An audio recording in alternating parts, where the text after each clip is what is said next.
జస్మిత. అందరికీ వందనాలు. నా పేరు జస్మిత. ఈరోజు మేము చేయబోయేది 5 తలంతుల గురించి. సియోను ప్రేయర్ చర్చ్ సండే స్కూల్ తరపు నుంచి మేము చేస్తున్న చిన్న స్కిట్. నీ పేరు? నవదీప్. జానీ దీపక్.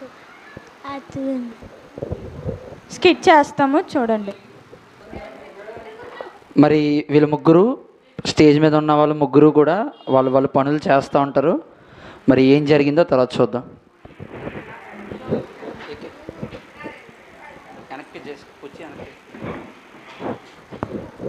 సేవకులారా, నా వద్దకు రండి. నాకున్న పని మీద నేను పరాయి ఊరు వెళ్తున్నాను కాబట్టి మీ ముగ్గురికి నేను తలంతులు ఇస్తాను. నేను వచ్చేటప్పటికి మీరు వాటిని రెట్టింపు చేయాలి. మొదటి వాడికి 5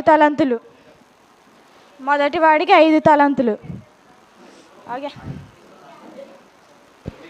రెండవ వాడికి 3 తలంతులు. ఇంకోటి.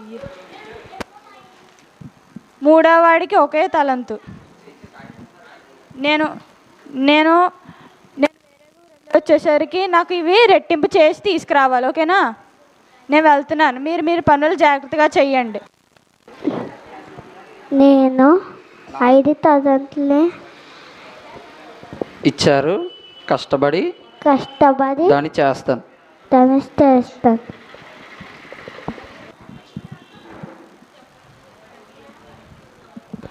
నాకు ఇచ్చిన డబ్బులకి కష్టపడ్డ ఇంటింపు చేస్తాను.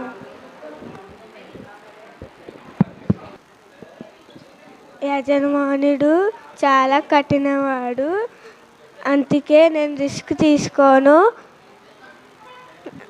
నేను డబ్బుల్ని దాస్తాను.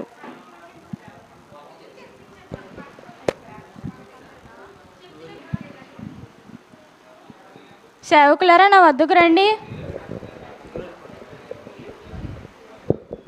నేను నీకు ఇచ్చిన తలంతులను రెట్టింపు చేసావా?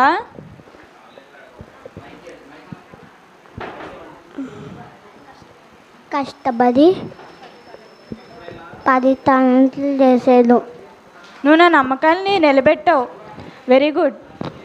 నువ్వు? నాకు ఇచ్చిన 5కి డబ్బులకి 10కి చేస్తాను. Very good. నువ్వు కూడా నా నమ్మకాన్ని నిలబెట్టావు. మరి నువ్వు? మిమ్మల్ని చూసి నేను భయపడ్డాను, అందుకే నేను రెట్టింపు చేయలేదు. తీసుకోండి మీ డబ్బు. నేను ఇచ్చిన నీకే చేస్తాను. నువ్వు నా నమ్మకాన్ని నిలబెట్టలేదు. నువ్వు ఈసారి నుంచి నా దగ్గర పని చేయకు. నువ్వు వెళ్ళిపోయి కొన్ని ఉండి. సరే పిల్లలు, ఎన్ని తలాంతులు మొదటి వాడికి ఇచ్చారు? 5 తలాంతులు ఇచ్చారు. రెండో వానికి ఎన్ని తలాంతులు ఇచ్చారు? 3 తలాంతులు ఇచ్చారు. మూడో వానికి మరి మూడో వాడు ఏం చేశాడు?